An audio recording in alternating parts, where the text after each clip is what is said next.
여러분은 하나님께서 가장 기뻐하시는 예배가 어떤 예배라고 생각하십니까? 화려한 성가대가 있는 예배일까요? 아니면 수많은 악기가 동원되는 그런 예배일까요? 아니면 수백 명, 수천 명, 수만 명이 모이는 그런 예배일까요? 물론 그것도 중요합니다. 그러나 하나님이 더 중요하게 보시는 것이 있지요. 그것은 바로 예배의 규모가 아니라 예배의 중심을 더 중요하게 보신다라는 것입니다. 그 이유는 예배는 하나님을 위한 시간이기 때문에 그렇습니다. 그러므로 예배는 내 만족을 위한 시간이 아니라 하나님께서 받으시는 시간이 되어야 하는 것이죠. 오늘 본문을 기록한 솔로몬은 이스라엘 역사상 가장 위대한 왕이라고 손꼽힙니다. 그리고 그는 가장 아름다운 선물을 하나님께 드린 사람입니다. 여러분, 그 선물이 무엇입니까? 바로 성전이지요. 아버지 다윗이 준비한 재료를 가지고 솔로몬은 하나님이 주신 지혜를 더하여 그 당시 가장 아름다운 성전을 건축을 했고 그 선물을 하나님께 올려드렸습니다. 그 당시 솔로몬 성전은 매우 아름답고 웅장한 건물이었습니다. 그래서 성경을 보면 열방의 왕들이 그 성전을 보기 위해서 예루살렘을 찾아왔고 그 아름다움에 감탄했습니다. 그리고 그 아름다운 성전을 솔로몬은 하나님께 봉헌을 해드렸지요. 하나님께서는 가장 귀한 예배의 초소를 솔로몬의 손을 통해서 받으셨고 많은 백성들은 하나님을 만날 수 있는 그 놀라운 그 은혜의 장소를 하나님으로부터 선물 받았습니다. 그런데 여러분, 성전을 건축한 이 솔로몬이 시간이 지나면서 한 가지 안타까운 점을 발견하게 됩니다. 그것은 무엇이냐면 성전은 너무 아름다운데 그 성전에서 예배하는 사람들의 모습은 아름답지 않다라는 것을 발견한 것입니다. 성전은 매우 거룩한데 예배자의 삶은 거룩하지 않음을 발견한 것이죠. 사람들이 재물은 많이 가지고 오는데 하나님의 말씀을 듣지 아니하려는 모습을 발견한 것입니다. 그들은 입술로는 찬양을 하지만 마음은 세상 걱정으로 가득한 것을 발견했습니다. 겉으로는 예배 드리는데 하나님께서 받으시는 예배가 아니었던 것이죠. 그래서 솔로몬은 오늘 본문에서 성전의 크기를 이야기하지 않습니다. 오늘 본문에서 하나님의 집에 대해서 말을 하고 있는데 하나님의 집을 얼마나 금으로 장식했는지 그런 걸 말하고 있지 않아요. 오늘 본문은 성전의 규모와 성전의 외형을 말하는 것이 아니라 그 성전 안에서 드려지는 하나님의 예배, 그 예배가 하나님이 받으시는 예배인지 받지 않으시는 예배인지 그것을 가르쳐 주는 말씀인 것입니다. 그러므로 오늘 우리가 전도서 5장 1절에서 3절 말씀을 함께 살펴보면서 우리는 한 가지 질문을 우리의 마음에 품어야 됩니다. 그것이 무엇이냐면 나는 어떠한 예배를 드리고 있는가? 오늘 금요기도에도 한번 점검해 보시죠. 여러분 지금 30분 함께 찬양했습니다. 여러분 어떤 마음으로 찬양 드리셨습니까? 과연 우리가 올려드린 이 찬양이 하나님이 기뻐 받으시는 찬양인지 지금 내가 드리고 있는 이 금요기도의 예배가 하나님께서 받으시는 그 예배인지를 한번 점검해 보시기를 바랍니다. 오늘 금요예배뿐만 아니라 내가 지금까지 살아가면서 드렸던 예배가 얼마나 하나님께 기쁨이 되는지를 우리는 하나하나 점검해 보면 오늘 말씀을 통해서 더욱더 하나님이 우리에게 무엇을 말씀하시고자 하는지를 분명히 깨닫게 될 줄 믿습니다. 여러분, 우리는 하나님이 기뻐 받으시는 예배를 드릴 수 있을까요? 오늘 본문 말씀을 통해서 어떻게 하면 그러한 예배자로 나아갈 수 있는지 하나하나 살펴보려고 합니다. 정말 바라고 소망하기는 우리는 매번 최선을 다해서 예배를 드리지만 그럼에도 불구하고 이 예배 속에서 발견할 수 있는 우리의 연약함이 무엇인지를 오늘 말씀을 통해서 한번 발견하시고 다시 한번 이 말씀을 나에게 주시는 말씀으로 새기셔서 하나님이 기뻐 받으시는 예배자로 든든히 서가시기를 주님의 이름으로 축복합니다. 하나님이 기뻐 받으시는 예배는 어떤 예배일까요? 첫 번째는 거룩한 삶으로 준비하는 예배입니다. 어떠한 삶으로요? 거룩한 삶으로 준비하는 예배. 오늘 1절 말씀은 이렇게 말씀합니다. 화면을 보면서 같이 한번 읽어볼까요? 시작. 너는 하나님의 집에 들어갈 때에 내 발을 삼갈지어다. 여러분, 전도자는 지금 무엇을 말하고 있습니까? 하나님의 집, 성전에 들어갈 때에 무엇을 삼가라고 말하고 있어요? 내 발을 삼가라 라고 말하고 있습니다. 여기서 한 가지 질문이 생깁니다. 왜 하나님은 지금 솔로몬을 통해서 예배에 대해서 말씀하시면서 왜 발부터 말씀을 하셨을까요? 예배를 드릴 때 마음을 다해서 준비해라 라고 말씀하실 수도 있는데 왜 하나님은 솔로몬의 입술을 통해서 예배를 말할 때에 발을 삼가라 라고 말씀을 하고 있을까요? 여기서 말하는 발을 삼가라 라는 말은 어떤 의미가 담겨 있습니까? 그동안에 살아온 삶의 발걸음을 돌아보라 라는 의미가 담겨져 있습니다. 우리는 흔히 예배라고 생각하면 주일 예배를 먼저 떠오릅니다. 대부분 주일 낮 예배, 그래서 예전에는 뭐라고 얘기했습니까? 낮 예배를 대예배라고 표현하기도 했습니다. 여러분, 주일 낮 예배, 그 대예배만 예배입니까? 그렇지 않지요. 하나님은 성전에 들어오는 그 한 시간의 예배뿐만 아니라 성전에 들어오기 전에 6날의 삶을 먼저 바라보신다라고 오늘 본문을 통해서 말씀하고 있는 것입니다. 그 6날 동안 어디를 걸어왔는지, 그 6날 동안 무엇을 바라보며 살아왔는지, 그 어떤 곳에 너희의 발을 두고 살았는지를 하나님께서는 점검하신다라는 것이죠. 그래서 솔로몬의 입술을 통해서 무엇을 말씀하고 있습니까? 예배에 대해서 말씀할 때 가장 먼저 내 발을 삼가라. 너희의 삶의 과정을 돌아보아라. 6날에 너희의 삶의 과정을 생각해보라 라고 말씀을 하고 있는 것입니다. 이러한 표현은 성경 곳곳에서도 나옵니다. 여러분 잘 알고 있는 시편 1편 1절 말씀도 이와 같은 말씀이에요. 여러분 화면을 보면서 1편 1절 말씀을 같이 한번 읽어볼까요? 함께 읽겠습니다. 시작. 복 있는 사람은 악인의 꾀를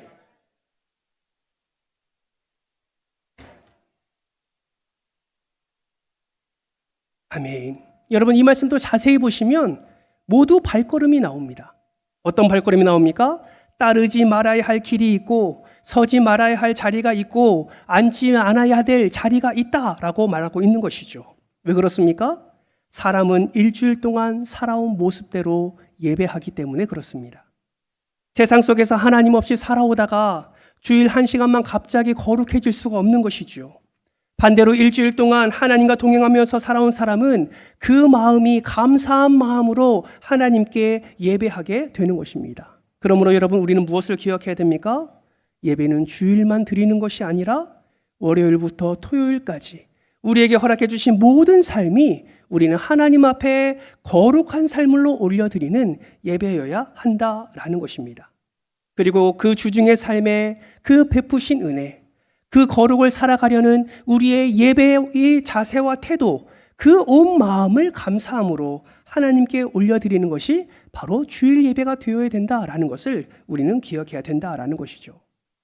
여러분 세계적인 바이올리스트는 중요한 공연을 할 때 절대로 손을 다치게 하는 일을 하나도 하지 않는다라고 합니다. 여러분 축구 선수는 결승전을 앞두고 몸을 함부로 사용하지 않습니다. 올림픽 선수도 경기를 앞두고 음식 하나도 꼼꼼하게 가려서 먹습니다. 왜 그렇습니까? 가장 중요한 순간을 준비하기 위함이죠. 여러분의 인생 가운데 가장 중요한 시간은 어떤 시간입니까? 우리는 예수 믿는 자로서 이렇게 고백해야 돼요. 내 인생에 있어서 가장 중요한 시간은 하나님 앞에 예배드리는 시간입니다 라고 고백하는 저와 여러분 되시기를 주님의 이름으로 축복합니다. 하나님 앞에 예배드리는 것이 가장 중요한 순간이라면 여러분 우리는 그 예배를 준비해야 되는 것이죠. 주일 아침에만 예배를 준비하는 것이 아니라 일주일의 삶을 통해서 우리는 예배를 준비해야 되는 것입니다. 그런데 세상은 가만히 두지 않습니다. 세상은 우리에게 바쁨과 분주함을 줍니다. 혼란함과 불안함을 줍니다. 그래서 우리는 정신없이 살지요. 여러분 여기 계신 분 중에도 단 한 사람도 대충대충 살지 않았습니다. 여러분의 삶 속에서 여러분이 맡겨진 사명, 여러분이 해야 할 일, 여러분이 감당해야 될 많은 계획들을 여러분이 이번 한 주간 동안 정신없이 살아왔을 겁니다. 그러다 보면 우리는 무엇을 경험하게 됩니까? 예배당에 몸은 와 있는데 여전히 마음은 세상에 있는 것을 우리는 경험하게 됩니다. 찬송을 부르면서도 사업을 생각하고 기도를 하면서도 걱정을 붙잡고 있는 우리의 연약함을 우리는 경험하게 되는 것이죠. 말씀을 듣다가도 휴대전화의 알림에 더 궁금하게 되고, 어떤 이들은 예배를 드리고 있지만 핸드폰의 주식창을 바라보고 있는 안타까운 일을 진행하기도 합니다. 몸은 예배당에 있는데 마음은 세상에 있는 것이죠. 우리는 압니다. 이런 예배 절대로 하나님이 받지 않는다는 것을. 그런데 참 신기합니다. 세상을 향하여 우리의 마음을 두는 이 일이 우리에게 얼마나 익숙한지를 우리는 매일 경험하게 됩니다. 여러분, 하나님은요, 그러한 마음을 원치 않으십니다. 우리의 몸만 원하시는 것이 아니라 하나님은 우리의 중심을 원하십니다. 그래서 예수님이 마태복음 15장 8절에서 이렇게 말씀하지 않았습니까? 우리 화면을 보면서 같이 한번 읽어볼까요? 시작! 이 백성이 입술로는 나를 공경하되 마음은 내게서 멀도다. 여러분, 하나님은 입술보다 마음을 보시는 분이시죠. 그렇다고 이 말씀이 예배는 주중에 거룩한 삶으로 산 자만이 드릴 수 있습니다 라고 말하는 것은 아닙니다. 만일 그렇다면 이 자리에 설 수 있는 사람이 아무도 없지요. 목사든 장로든 권사든 집사든 우리는 모두가 다 넘어질 때가 있고 부족한 사람들입니다. 그렇기 때문에 우리의 마음을 더 하나님께 내어드려야 됩니다. 부족하고 넘어진 자들이 나와서 주 앞에 전심으로 회개하고 회복되기 위해서 나아가는 이 예배의 자리가 될 때에 하나님은 우리의 중심을 보시고 그 은혜 가운데 우리를 일으켜 세워 주시는 것입니다. 그래서 여러분, 예배는 무엇인 줄 아십니까? 완전한 사람이 드리는 것이 아니라 은혜가 필요한 사람이 나오는 자리가 바로 예배다라는 것을 우리는 기억해야 됩니다. 사랑하는 성도 여러분, 여러분의 이번 한 주간은 어떠셨습니까? 혹시 세상에서 예배자로 살기를 실패하셨습니까? 여전히 죄로 인해 넘어지고 여러분의 거룩을 세상 가운데서 잃어버리셨습니까? 그렇다면 여러분, 도망가지 마십시오. 더욱 이 자리에서 예수 그리스도의 십자가를 붙드시기를 주님의 이름으로 축복합니다. 은혜를 사모하며 나아가 회개하는 자 앞에 하나님께서는 상한 심령을 멸하지 않으시며 오히려 그 심령을 어루만지시고 은혜를 베풀어 주실 줄 믿습니다. 그러나 우리는 주의해야 될 것도 있습니다. 어떤 예배를 주의해야 합니까? 회개 없는 습관적인 예배를 우리는 주의해야 합니다. 여러분, 우리는 열심을 다해서 예배를 드리지만 간혹 우리의 삶 속에 습관처럼 드려지는 예배가 있음도 우리는 부인할 수가 없습니다. 하나님은 한 주간 하나님 없이 살다가 아무런 돌이킴 없는, 아무런 회개 없는 그런 형식적으로 예배하는 자를 하나님은 기뻐하지 않으십니다. 정말 바라기는 여기 계신 분 한 사람도 그러한 자가 안 되시기를 주님의 이름으로 부탁을 드립니다. 하나님이 찾으시는 예배자는 완벽한 사람이 아닙니다. 거룩을 사모하는 사람, 매주 예배를 최선을 다해서 준비하는 사람, 그 중심으로 하나님께 나아갈 때에 하나님은 그 영혼을 찾으시고 그 영혼을 만나주시고 그 영혼에게 좋은 곳으로 채워주시는 것을 여러분 경험하시기를 주님의 이름으로 축복합니다. 그래서 사도 바울은 로마서 12장 1절 말씀에 이렇게 말씀하지 않습니까? 너희 몸을 하나님이 기뻐하시는 거룩한 산 제물로 드리라. 이는 너희가 드릴 어떤 예배입니까? 영적 예배니라 라고 말씀을 하고 있습니다. 여러분, 예배는 예배당에서 1시간 드리는 의식이 아니라 우리의 삶 전체를 하나님께 올려드리는 것입니다. 그러므로 여러분, 오늘도 제가 여러분에게 부탁드립니다. 오늘 이 밤이 지나고 내일을 맞이하게 될 텐데 여러분, 오늘 밤도 내일도 여러분의 발걸음을 삼가시기를 주님의 이름으로 부탁드립니다. 악인의 길에 가지 마시고 죄인의 길에 서지 마시고 하나님이 기뻐하시는 그곳으로 여러분의 발걸음을 옮기시기를 주님의 이름으로 부탁드립니다. 가지 말아야 할 곳에 가지 마시고 보지 말아야 할 것을 보지 마시고 그렇게 거룩한 삶으로 준비하셨다가 여러분 주일 예배 때 온 마음을 다해서 감사함으로 하나님께 예배하는 그런 예배자 되시기를 주님의 이름으로 부탁드립니다. 그러한 예배자를 하나님이 받으십니다. 그러한 여러분을 하나님이 받으실 줄 믿습니다. 두 번째는 말씀을 가까이 하여 듣는 예배입니다. 여러분, 오늘 본문 하반절 말씀을 보시면 전도자는 무엇을 말씀하고 있습니까? 가까이 하여 말씀을 듣는 것이 우매한 자들이 제물을 드리는 것보다 나으니 라고 말씀을 합니다. 여기서 가까이 하여 라는 이 표현은 무엇을 말합니까? 단순히 앞자리에 앉으라는 것이 아니라 마음을 가까이 하라 라는 것이죠. 그리고 하나님의 말씀에 귀를 가까이 하라라는 말씀의 의미를 담고 있습니다. 여러분, 하나님은 말씀을 듣는 것을 매우 중요하게 여기십니다. 그래서 오늘 본문 말씀이 뭐라고 말합니까? 재물보다 말씀을 듣는 것이 낫다라고 분명하게 말씀하십니다. 왜 그럴까요? 왜 말씀을 듣는 것에 귀를 기울이라고 말씀하십니까? 왜 말씀이 선포되는 것에 귀를 열라고 말씀하십니까? 말씀이 사람을 변화시키기 때문에 그렇습니다. 재물은 손으로 드릴 수 있습니다. 봉사는 몸으로 할 수 있지요. 그러나 말씀은 마음이 열려야 귀로 듣게 되는 것입니다. 여러분, 이것을 통해서 우리는 무엇을 알 수 있습니까? 하나님은 우리의 손보다 우리의 마음을 원하신다라는 것을 우리는 알 수가 있습니다. 솔로몬은 평생 수많은 예배자를 보았습니다. 좋은 소를 끌고 오는 예배자도 보았고 비싼 양을 끌고 오는 예배자도 보았습니다. 많은 재물을 하나님께 드리는 예배자도 보았습니다. 그러나 그들은 하나님의 말씀을 정작 듣지 않았습니다. 예배는 드렸지만 삶은 변하지 않았습니다. 그래서 솔로몬이 선포하는 거예요. 말씀을 듣는 것이 재물보다 낫다라고 선포하는 것입니다. 말씀을 들으면 결국 삶이 변하기 때문에 그렇죠. 여러분, 이 말씀을 가장 잘 보여주는 한 인물이 있습니다. 사울왕을 기억하시죠? 하나님께서 명령하십니다. 아말렉을 진멸하라. 헤벨이라는 단어를 써서 모든 남녀노소 짐승까지 다 죽이라고 하나님이 명령하십니다. 그때 사울이 어떻게 합니까? 좋은 소와 양은 남겨둡니다. 그리고 이렇게 말하지요. 이것은 하나님께 제사를 드리려고 가지고 왔습니다. 겉으로 보면 참 믿음이 좋은 것 같지만 하나님은 그를 기뻐하지 않으셨습니다. 왜입니까? 말씀에 순종하지 않았기 때문이죠. 그래서 우리가 잘 아는 말씀, 사무엘상 15장 22절 말씀에 이렇게 선포하지요. 순종이 무엇보다 낫고 제사보다 낫고 듣는 것이 수량의 기름보다 낫다라고 말씀을 한 것입니다. 듣는 것이 순양의 기름보다 낫다. 하나님은 왜 듣는 것을 강조합니까? 말씀을 제대로 듣는 사람은 거짓말하지 않기 때문입니다. 하나님의 말씀을 제대로 듣는 사람은 다른 사람을 미워하지 않기 때문이죠. 하나님의 말씀을 제대로 들은 사람은 예배를 소홀히 하지 않습니다.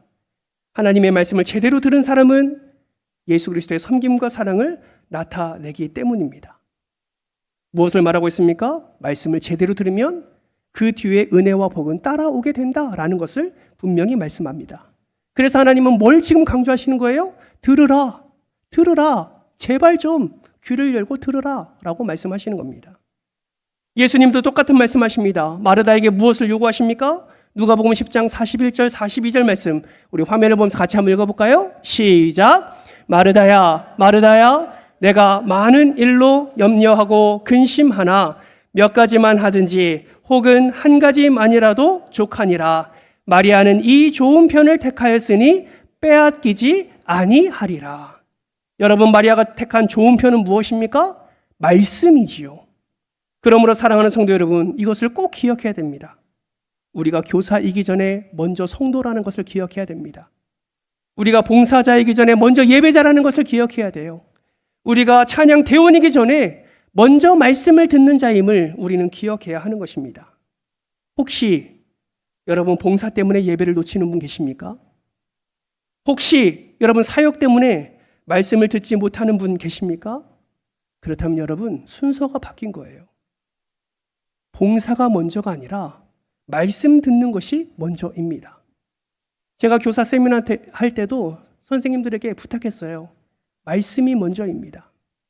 혹여나 가정에 무슨 일이 있고 바쁨이 있고 그래서 일부 예배 때 예배를 드리지 못하고 11시 부서 예배로 들어갈 수 있는 상황이라면 여러분 부서에 들어가지 마시고 본당에 오셔서 말씀 들으라고 제가 말씀을 드렸습니다. 왜 그렇게 해야 됩니까? 하나님이 하나님의 종을 통해서 선포한 말씀을 통해서 하나님의 마음을 공유하게 하시고 그 말씀을 통해서 은혜 받게 하시고 그 말씀을 붙들고 봉사하고 가르치도록 하셨기 때문에 그렇습니다. 그렇기 때문에 여러분 말씀을 먼저 들어야 살 수 있는 것입니다. 봉사도 마찬가지지요. 은혜를 먼저 받아야 은혜로 봉사할 수 있는 것입니다. 그래야 봉사의 기쁨이 있고 헌신도 오래 가는 것입니다. 또 전도자가 무엇을 말합니까? 2절 상반절 말씀에 보니까 너는 하나님 앞에서 함부로 입을 열지 말며 급한 마음으로 말을 내지 말라라고 말씀을 합니다. 여러분, 이 말은 기도하지 말라는 것이 아니죠. 찬양하지 말라는 것이 아닙니다. 예배 중에는 하나님의 말씀을 듣는 귀를 먼저 열라라는 것입니다. 사실 우리는 설교 시간에 아무 말 하지 않습니다. 지금 여러분도 아무 말 하지 않고 있지 않습니까? 그런데 각자의 마음 속에는 각자의 마음으로 지금 말을 하고 있습니다. 목사님이 내 사정을 아십니까? 말씀을 들으면서 그 말씀이 내 귀에 들리면서 나의 아픔을 목사님이 아십니까? 목사님 그렇게 사는 게 쉬운 줄 아세요?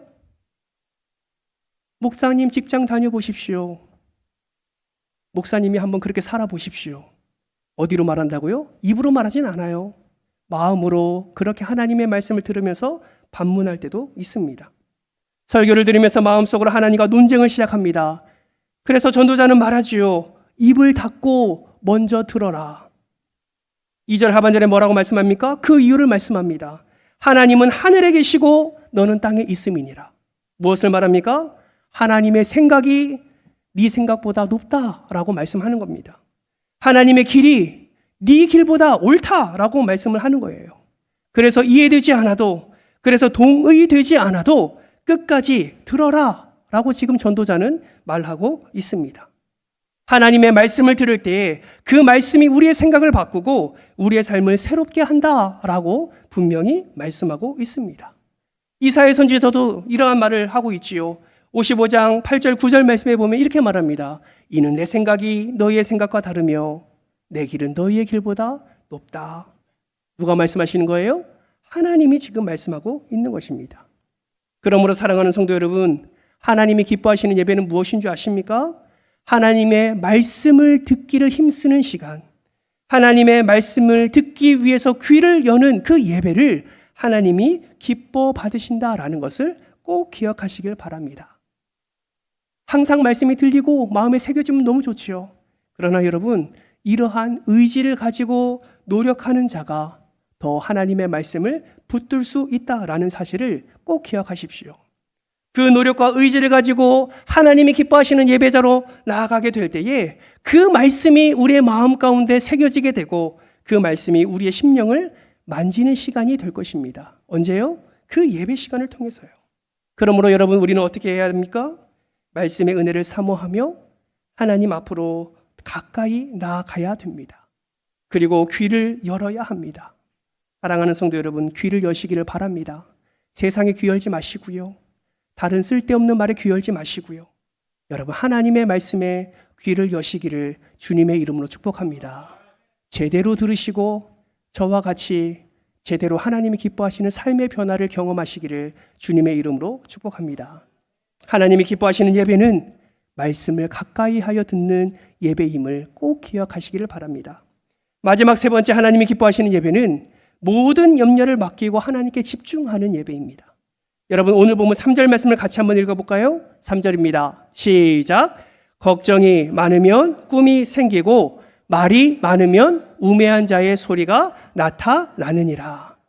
여러분, 여기서 말하는 꿈은 하나님이 주시는 비전, 소망을 말하는 것이 아닙니다. 여기서 말하는 꿈은 헛된 꿈, 헛된 생각, 망상을 의미합니다. 다시 말하면 무엇을 말하고 있습니까? 걱정이 많아지면 마음이 하나님께 집중되지 못하고 이리저리 망상 가운데 흔들리게 된다라는 의미를 담고 있는 것입니다. 여러분, 우리도 예배 드릴 때 하나님의 말씀에 집중하지 못할 때가 있습니다. 몸은 예배당에 와 있는데 마음은 세상 한가운데 있을 때가 있지요. 그래서 하나님은 우리에게 말씀하십니다. 예배하는 시간만큼은 걱정을 내려놓고 나에게 집중해라 라고 말씀을 하십니다.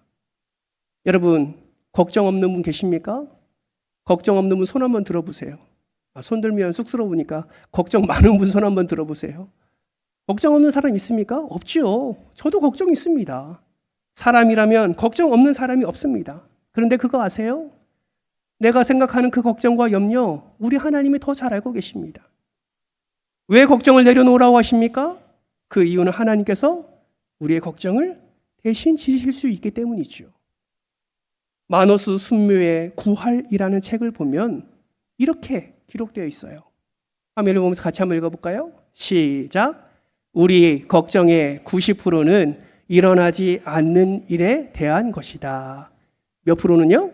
90%는 정확히 96% 정도 일어나지 않는 일에 우리는 계속 걱정하고 있다라고 책은 말하고 있습니다. 아직 다가오지 않는 내일을 걱정하며 우리는 지금 살고 있는 것입니다. 그래서 오늘의 기쁨도 잃어버리고 오늘의 예배도 놓쳐버리는 것이죠. 예배를 드리러 왔는데 1시간 내내 걱정만 하다가 돌아가는 일이 생기게 되는 것입니다. 그러면 예배는 드렸지만 하나님은 만나지 못한 채 그냥 돌아가게 되는 것이죠. 마태복음 6장 34절 말씀을 보면 이런 말씀이 있어요. 같이 한번 읽어볼까요? 함께 읽겠습니다. 시작. 그러므로 내일 일을 위하여 염려하지 말라. 내일 일은 내일이 염려할 것이요 한날의 괴로움은 그날로 족하니라. 이 말씀은 걱정을 무시하라는 말이 아닙니다. 오늘 감당할 은혜는 오늘 주시고 내일 감당할 은혜는 내일 주신다는 약속이지요. 그러니까 내일까지의 짐을 끄집어 와서 지금 지고 살라고 말씀하는 것이 아닙니다. 오늘 하루 하나님 붙들며 그렇게 살라고 말씀을 하시는 것이죠. 베드로 사도도 베드로전서 5장 7절 말씀에 이렇게 말씀합니다. 이 말씀도 같이 한번 읽겠습니다. 시작. 너희 염려를 다 주께 맡기라. 이는 그가 너희를 돌보심이라. 아멘. 중요한 단어가 있습니다. 그것이 무엇일까요? 다 맡기라라는 거예요. 조금만 맡기는 것이 아니라, 큰 걱정만 맡기는 것이 아니라 모든 염려를 주께 다 맡기라라고 그렇게 말하고 있습니다. 왜요? 하나님이 저와 여러분을 돌보시기 때문입니다. 그러므로 사랑하는 성도 여러분, 다 맡기시기를 주님의 이름으로 축복합니다. 맡긴다는 것은 무엇을 의미합니까? 이 문제의 주인이 내가 아니라 하나님이 되셨다는 믿음의 선언이지요. 하나님, 이제 저는 할 수 없습니다. 이것을 하나님께 내어 맡깁니다. 모든 염려를 다 주께 내어 맡깁니다. 주님께서 이 모든 걱정을 책임져 주십시오. 여러분, 이것이 믿음이에요. 정말 바라고 소망하기는 저와 여러분에게 이러한 온전한 맡김이 있는 믿음이 있기를 주님의 이름으로 축복합니다. 여러분, 예배 시간에 맡기십시오. 예배 마치고 그대로 짐 싸들고 가지 마시고 하나님께서 허락해 주신 은혜를 기대하며 그 모든 짐을 내어 맡기시기를 주님의 이름으로 축복합니다. 생각해 보세요. 예배는 천지를 창조하신 하나님을 만나는 시간이고 홍해를 가르신 하나님을 만나는 시간인데, 십자가에서 우리를 구원하신 하나님을 만나는 시간인데, 그 하나님 앞에 나와서 걱정만 붙들고 있다면 여러분, 하나님께서 얼마나 안타까우시겠습니까? 여러분, 기억하십시오. 예배는 걱정을 붙잡는 시간이 아니라 하나님을 붙잡는 시간임을 여러분 꼭 기억하시기를 바랍니다. 하나님은 우리에게 이사야 43장 2절 말씀을 통해서 이렇게 약속합니다. 우리 화면을 보면서 같이 한번 읽겠습니다. 시작. 내가 물 가운데로 지날 때에 내가 너와 함께 할 것이라. 강을 건널 때에 물이 너를 침몰하지 못할 것이며 내가 불 가운데로 지날 때에도 타지 아니할 것이요. 여러분, 지금 무엇을 말씀하고 있습니까? 우리에게 물을 만나지 않겠다고 말씀하시는 것이 아닙니다. 강을 만나지 않게 하겠다라고 말씀하시는 것도 아니에요. 분명히 말씀합니다. 내가 너와 함께 하겠다. 이 약속이 있기에 우리는 걱정을 하나님께 내어드리고 우리는 하나님을 바라볼 수 있는 것입니다. 여러분, 말씀을 맺습니다. 하나님께서 받으시는 예배는 어떤 예배입니까? 우리는 세 가지를 함께 나눴습니다. 한 주간의 거룩을 사모하며 준비하는 예배, 말씀을 가까이 하여 듣는 예배, 그리고 모든 걱정과 염려를 하나님께 내어 맡기고 오직 하나님께만 집중하는 예배. 여러분, 이런 예배 가능할까요? 왜 대답이 없으신가요? 가능할까요? 왜 5분만 대답하시나요? 가능할까요? 예, 가능합니다. 나는 힘이 없지만 우리 하나님이 함께 하시면 가능합니다. 그러므로 매일의 삶 속에서 하나님을 놓지 마십시오. 나는 힘이 없어서 가능하지 못합니다.